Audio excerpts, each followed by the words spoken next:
Hello everybody and welcome to episode 83 of Let's Play Automation. This will be the theme for Let's Play Automation for the forthcoming future. I've decided to make the Vector Automotive Challenge its own series, and I'm not quite ready to start that just yet. We're going to wait a couple weeks. I'm still waiting for the official patch to come out for the V6 update and everything like that, so holding off on that, plus I'm still doing a little research. But I want to continue making automation videos, so the normal Let's Play series will be just one-off themes or showcases, recreations, whatever strikes my fancy on that given day. And what I want to do today is build a car completely outside the realm of anything we've done before, just a one-off. I want to build a 90s DTM car. So this will basically be a race car build. The 155 V6 Ti, the car you see right there, that I started to recreate a little bit, and then I started to realize, I think it would be cooler to kind of build my own, especially since, due to the restrictions of the game, we can't get super close to the specs that they were using. Maybe it would just be cooler to build my own. So that's what I'm going to do. I'm going to take the year down to 1995, the last full year of this generation of DTM racing. Perhaps if we had made our own manufacturer for 1995, there would have been a season in 1996. But we weren't. So for this generation of DTM race car, the rules were pretty open. The cars were about 100 inches long, 2.65 meters is a pretty good analog for that, and basically, yeah, it was just sedans. So we have a few sedan bodies to choose from. This one is too long, so it'd be this one or this one. No, that's 100 and... Let's see, there was one more in here. Yeah, I was thinking this one would work too. That would probably be fine. It looks kind of right. It looks a little bit like the Alpha. This is the body, I think this is the body I ended up using to do a recreation of the Alpha, but again, that did not pan out. So I think this is the guy I'm going to use. Let me do some stylizing real quick. Actually, let's do a chassis first. So these were carbon fiber chassis. You could use front transverse or front longitudinal, did not matter. You had the Alpha, which was using longitudinal, and the Mercedes. And then you had the Opel, one of my absolute favorite cars that there is like zero information about out there, that used a front transverse setup. Its engine was very far under the firewall, and that was kind of their thing. They used a front transverse setup all-wheel drive system that meant they had a much better weight distribution. If you look at the picture of the Alpha, the engine is almost completely in front of the front wheels. The Mercedes is kind of in the middle. So since there's already two longitudinal guys out there, and the Opel never really saw full success, it was the most struggling of the three cars. Let's try a transverse setup. Let's see if we can make it work. These cars were all using advanced double wishbone style suspension, actually far more advanced than you see here. These were full tube chassis, basically. They were not even tube chassis, if you will. They were more like prototype cars, where you had a carbon fiber tub, and then these coilovers would actually be mounted inside of the car horizontally, pushrod style. We don't have anything like that here, so double wishbone, I think, will be a fine analog. But we will also use carbon fiber panels for the body, which looks kind of funny, doesn't it? But that's what they were using.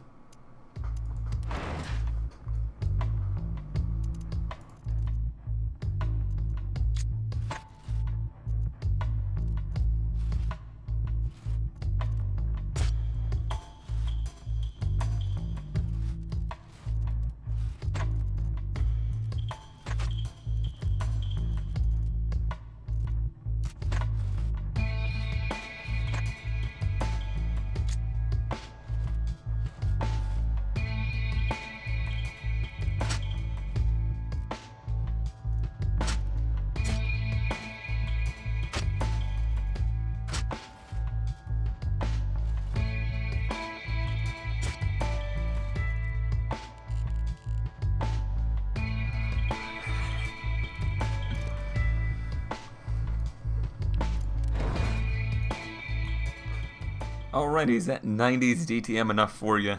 It's 90s DTM enough for me. Wow, I think I completely butchered that sentence, but you know what I mean. It's got wings, it's got lips, it's got vents, and it's got boring 90s style. What more could you ask for? So this is going to be transverse all-wheel drive. Let's make it a less Alfa Romeo color. How about... I hate yellow. Oh, that's really blue. How about... There we go. A darker blue. All good. We will skip trimming it out because this is what it is. But we need to build ourselves a V6. There's a fire in the shop. There's a fire in the shop, guys. I don't know what's going on there. V6. And it's got to be light. So aluminum silicone. Year is correct. 1995. And we have the 2.5 liter maximum displacement. All the other guys, they're going really, really short strokes so they can rev super high. We probably need to do something similar, but I bet you we can't go as short stroked as they are. I remember reading of strokes as short as 60 millimeters. That sounds crazy, and it is super short compared to the 90-ish bore they would use to get 2.5 liters. But think about this, the V8 2.4 liter era F1 engines are down to a 40 millimeter stroke, so even crazier shorter than this. And our block's on fire. That's a problem. So, how short can we go is the question. Looks like, and there's exactly 2.5, 66.8. So we're going to be working with a little bit of a disadvantage there, if you will. As far as getting this thing to rev to the moon like these guys were. We will for sure be using dual overhead cam, and they were all using 4 valves per cylinder. I couldn't really tell if that was the rules or not. We'll mess with 4 or 5 and see what we get. And then VVL and stuff like that isn't really necessary because these are just super high revving engines, and they don't need to make any power or efficiency down low. Let's see, it does need to rev very high, but it doesn't really gonna make much torque. Wow, I am really on point with the grammar today, huh? It doesn't make much torque, so cast iron's probably fine. And then we need to go really high RPM, which would be I-beam titanium. This is a race engine. And then what's the highest RPM in those? Is it lightweight forged or is it just regular forged? No, it's lightweight forged, because, yeah, you got less weight flinging up and down at 11,000 RPMs, so obviously that's going to be easier on everything. And then for compression and things like that, we're probably talking somewhere in the mid 11s, maybe even the 12s. Yeah, let's try 12. Actually, I have some notes. Alpha was running their engine at 12.5. Let's start at 12. We'll use that as a baseline. We're going to go way up in the race territory of cam profile. And again, we're not going to use UET. Let's see. Is that the only style? It is. It is indeed. White valve covers are always the way to go. These guys were all NA. Multi-point EFI, but they had wonderful, glorious individual throttle bodies. And some velocity stacks on there. Oh, velocity stacks, they look so good. Yeah, looks about right. I wish I had the injectors on top like some of these race engines use, but I'll live without them. Ultimate. How much octane can we get? We need more. This can go to 12.25. Let's take it pretty darn close to that. And give it a lot of timing just off the bat. 5,800. I don't think so. Let's see if we can do the 11,000 they were doing. We still have quality to mess with and stuff like that, so we'll see. Race tubular headers, definitely that. Single exhaust is fine, but we need to make, if we're going to be competitive, we need to make somewhere in the 400 horsepower range, so we'll see. And mufflers, nah. No thanks. Alright, let's see where we are. Spoilers, jeez game. Wonder if that's really what it's going to make, because that would be pretty good.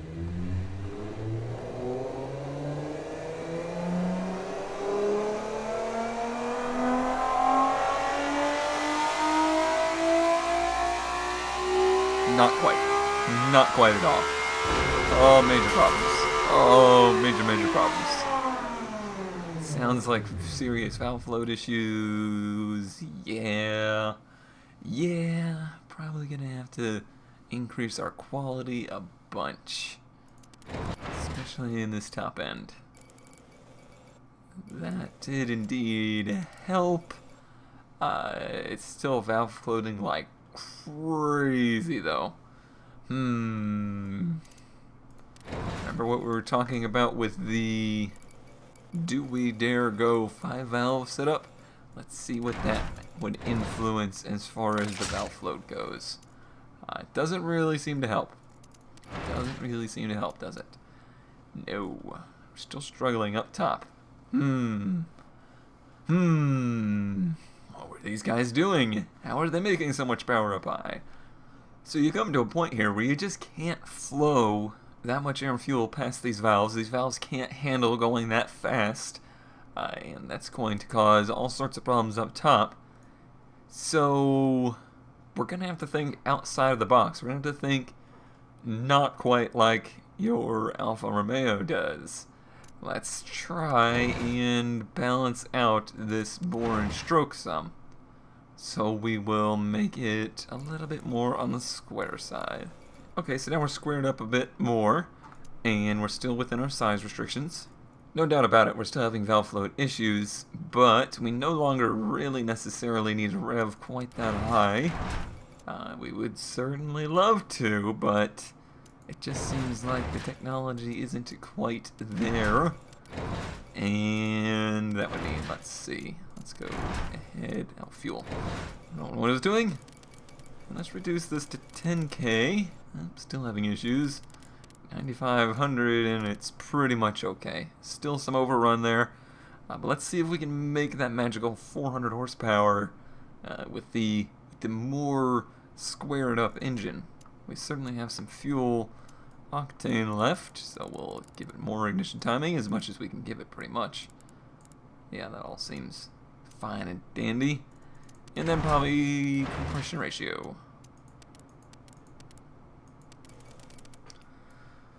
Well, it's looking pretty bleak at this point. We've now got everything up at 15% or plus 15 quality, so maxed out. We're up to 12.7 on the compression, and we can't throw any more fuel in there because it just runs too rich. And then you just start losing power from there, in theory. I don't know. Let's see. Let's go to 12, and then about... it didn't really help our fuel octane level. You can get one more click, and then yeah, overall it just doesn't help anymore. You just get to a point where you just can't possibly throw any more fuel into there. Not with 1995 technology anyway. So we'll bring this deck down to a number it should be at. And 12.7 should be our compression, yes. 385 horsepower. It's kind of where we're stuck. Even here we're up to 15. Exhaust is... oh, okay, there's a few horsepower left. I had slightly too big of an exhaust. How big is it? Yeah, that would do 471 horsepower. More than enough. The bottom end... I don't see anything that would really change anything. Airflow is higher with 5 valve. Let's see. Let's see if that changes anything. Let's go here. Oh! 404! Hey, I'll take that. It's not the 450 or 430 that the other guys were supposedly making, but we're up at 404, which for a 2.5 liter V6, just imagine that, 400 horsepower. And I'm not sure, but I'm going to guess they're using something more than 95 octane fuel too. Probably more like pure race gas 101, something like that. So, yeah, I think our numbers are good enough. But just put this into perspective, how insane the engines were in these 90s DTM cars. Basically, Formula One started restricting the amount of technology you could throw into their cars, and those manufacturers then looked for an outlet. DTM was there. That's where they could spend all of their crazy amounts of money and do insane engines like this. Pretty cool stuff. One thing that automation can't do is change the degrees of the engines. There's a lot of different, configurations for V8s and V6s as far as the degrees go. The two most common in V6s is 90 and 60 degree setups. And it looks like they've gone with a default of 60 degrees. So it would be interesting to be able to switch between the two, just for the way you can package it differently. If you spread these heads apart further and flatten the engine out, you can sink it lower in the body. You can do different things with it. With the super narrow one, it actually works out for us because we're trying to make this a transverse setup, and we're going to need this pretty short package. We will come back to this page because we got to do the aero stuff first. But let's put our semi-slicks on there with some 17s. And I think 295 was as wide as this chassis would take. No, 285. Which for the aero seems pretty much correct. That was another thing I didn't quite get much information on. And I think those look pretty sporty on there. Alright. Vented discs, of course. And just huge calipers and race pads. Pure race pads. Just as much brakes as we can possibly throw into there. And probably have them a little bit offset sized. But not too much. Big quality bumps here as well. We're going to have a downforce under tray. These cars were definitely the beginning of the serious aero era for touring cars and formula cars and all racing in general. Wing angles, that's something we're going to have to adjust. Downforce, something we're going to have to adjust. Cooling area can come way down. That'll help the aero out. We don't need a whole lot of reliability, so we'll just put just enough. 4 seats. I guess if you're going to make me, I'd rather just have one. And the basic interior, I think, is the lightest, 142. Even Sport is 196. So I think if we increase the quality of it, it will actually... let's see. No, it's decrease the quality of it, and you get lower weight. So that's what we will do. No entertainment. One thing that's interesting is driver assist. They did indeed use power steering, ABS, and traction control for these cars. That was one of the major kind of turning points in F1 in this era. And another thing that they really looked for with the touring car series is that you could still use electronic driver assists. They would be using adaptive suspension in this era as well, including sway bars that are adjustable in the cockpit. We don't have that to choose from just yet. As far as the era goes, I think you got to go a few more years to get to those. We'll just throw the race suspension under there for now. We're not doing this for any kind of science or anything like that, just to build something cool and see what kind of crazy performance numbers it had. Weight-wise, this car is actually much too light, 2,100 pounds. We're seeing weights for the actual race cars in the 2,400 to 2,500 pound range. So I'm going to throw the advanced safety in there. That is a big thing as far as a race car goes. You're going to have a full roll cage and stuff like that. So advanced safety seems like a good place. And I guess I will increase the quality on the interior. 2363, that seems more reasonable. And we'll make up for the fact we are a little bit down on the horsepower. So this is a transverse all-wheel drive setup. And you can see that our engine sits perfectly in line with the wheels. Like I was mentioning, the Opel, this engine was actually this side, and they used a chain drive to go to the differential for the front. It was really interesting and really crazy, and was kind of the downfall of the car because it was so hard to keep it running. But yeah, you can see this engine would potentially be shoved much further back. Our weight distribution is probably struggling. And let's see. Yeah, 5643. But when you look at the Alpha, which had its engine way up here, it's better than that at least. a little bit of fine tuning here on the gearbox, and you can see the top speed is not super high, and that is usually the case for a touring car. They're going to make a lot of downforce and have a lot of drag with that body, so their top speed isn't as impressive as their acceleration, which in this car is 3.5 seconds, 0 to 60. In the wheel spin, we got pretty far down with a decent power distribution on the all-wheel drive system. And now that the car is aero-balanced, we are pulling 1.41 G at the slow speed, and at high speed, 134 miles per hour, even more Gs because all that downforce, 1.46 Gs. Top speed is, as I mentioned, low, 156 miles per hour, 400 horsepower and a ton of downforce. That's pretty much to be expected. I wonder... No, that still looks okay. And let's just end this out with a run around the airfield track. Thanks as always for watching, and I will see you in the next one.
And just in case you're wondering, a 121.47 puts it in the territory of a modern Audi R8, the 4GT, and even the Koenigsegg CCX.